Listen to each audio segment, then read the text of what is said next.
खरं तर वाईट वाटू शकतं आपल्याला महाराष्ट्राचे नागरिक म्हणून असंच वातावरण सध्या यवतमध्ये आपण बघतोय। दोन गट आमने सामने येतात, एकमेकांविषयी आक्षेपार्ह पोस्ट लिहिल्या जातात, त्यामधून जाळपोळ आणि दगडफेकीचं वातावरण। माझी दौंड हा अतिशय संवेदनशील सुसंस्कृत असा तालुका आहे। माझी सगळ्यांना विनंती आहे, माझी हात जोडून विनम्र विनंती आहे सगळ्यांना की शांतता करूया, चर्चेतून मार्ग काढू प्लीज। म्हणजे मी पोलिसांशी बोलले, एसपींशी बोलले, तिथे स्थानिक अनेक लोकांशी बोलले। माझी हात जोडून सगळ्यांना विनम्र विनंती आहे की शांतता शांतता शांतता, आपण चर्चेतून मार्ग काढू। सुप्रियाताई, मागच्या 26 तारखेपासून हे सगळं घडतंय असं आता आमच्या प्रतिनिधींनी सांगितलं आणि आज या सगळ्याचा उद्रेक झालेला आहे। तर इतके दिवस मग प्रशासन काय करत होतं असा सुद्धा सवाल एकीकडे विचारला जातोय। खरं तर हे पूर्णपणे पोलीस यंत्रणेचं फेलियर आहे, पण आता मला कोणावर टीका टिप्पणी करायची नाही। मला आता माझ्या मतदारसंघात सुसंस्कृत तालुक्यामध्ये मला शांतता हवी आहे, त्याच्यामुळे आता ही वेळ नाही कोणावर टीका करायची।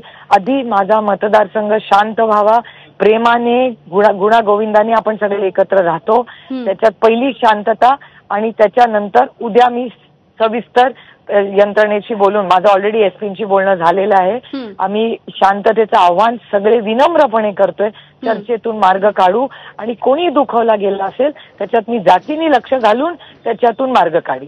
अगदी सुप्रियाताई, अगदी मला शेवटचा एक प्रश्न विचारायचा आहे की आता तरी हा सगळा जमाव असेल किंवा दगडफेक वगैरे जे काही होत होतं या सगळ्याला पांगवण्यामध्ये पोलिसांना यश आलेलं आहे, मात्र तुम्ही नेमकं काय आवाहन कराल की जे सोशल मीडिया वापरतायत किंवा जे अशा पद्धतीने माती भडकवायचा प्रयत्न करतायत त्यांना? माझी एवढीच सगळ्यांना आता विनंती आहे की आपला तालुका हा सुसंस्कृत तालुका आहे, याच्यात हे सगळं नको। आपल्याच मुलांचं नुकसान होतंय कुठल्याही घरातली असली तरी, त्याच्यामुळे माझी विनंती आहे की आपण सगळ्यांनी जबाबदारीने पुढचे काही दिवस बोलूया। आमच्यासारख्या लोकांनीही थोडंसं फुंकर मारून, प्रेमाने पाठीवर थाप मारून, प्रेमाने सगळ्यांचा मान सन्मान करून सगळ्यांचं ऐकून घेतलं पाहिजे आणि शांततेच्या मार्गाने जर कोणीही दुखवला असेल तर त्याच्यावर प्रेमाने त्याच्याशी चर्चा करू आणि त्या सगळ्यांच्या भावनांचा आदर सन्मान करू, पण प्रेमाने आदराने मार्ग काढू। बरं, धन्यवाद सुप्रियाताई, तुम्ही बोललात यासाठी। तर सुप्रिया सुळे यांची ही प्रतिक्रिया होती। या सगळ्या संदर्भामध्ये कोणीही तणाव निर्माण होईल अशा पद्धतीचं काही वर्तन करू नये आणि या सगळ्यावरती आपण शांतपणे बोलून मार्ग काढू असं त्यांचं म्हणणं आहे। आपण पुन्हा एकदा जाऊयात, आमचे प्रतिनिधी मिकी घई आहेत आपल्या सोबत। मिकी, अगदी जसं या ठिकाणी आपण म्हणतोय की गेल्या 26 तारखेपासून अशीच तणावाची परिस्थिती खरं तर यवतमध्ये निर्माण झालेली होती। सातत्याने बैठका होत होत्या, मात्र पोलिसांचं कुठेतरी अपयश या ठिकाणी दिसतंय।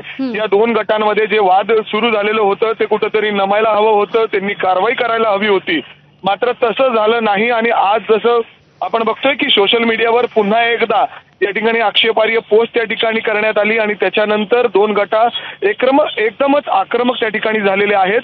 आणि जसं हे आक्रमक झालेले आहेत यवतमध्ये, जे एक शांत म्हणजे अर्थात गाव आहे, पूर्ण दौंड तालुका म्हणून ओळखला जातो, मात्र तिथं अचानक दगडफेक सुरू झाली, काही दुचाकी वाहनं त्या ठिकाणी पेटून देण्यात आली, काही वेगवेगळ्या ठिकाणी जाण्याचा प्रयत्न देखील झाला, तोडफोड करण्याचा देखील त्या ठिकाणी प्रयत्न झालेला आहे।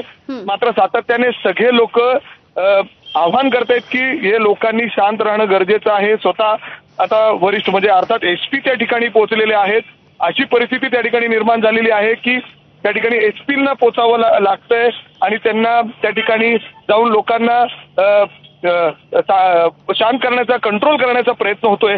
अजून सुद्धा काही ठिकाणी जमाव जमलेले आहेत आणि ते तिकडून दगडफेक करण्याचा प्रयत्न करतायत। पोलीस सातत्याने माईकच्या द्वारे, लाऊडस्पीकरच्या द्वारे अनाउन्समेंट करून या सगळ्यांना शांत करण्याचा प्रयत्न करतायत, मात्र नक्की हे कशामुळे झालंय, पोलीस का अपयशी ठरलेत यांना शांत करण्यास, हे दोन गट ज्यांच्यामध्ये तणावपूर्ण वातावरण एका सोशल मीडिया किंवा एका घटनेमुळे झालेली होती, तर तेव्हा पोलिसांनी लक्ष घालून ते का केलं नाही असे देखील सवाल या ठिकाणी उपस्थित होत आहेत। मात्र आता जर आपण बघितलं तर यवतमध्ये पूर्ण गाव संपूर्ण बंद आहेत, लोक घाबरलेली आहेत, महिला, लहान मुलं जे काही बाहेर पडलेली होती ते देखील घाबरलेली आहेत।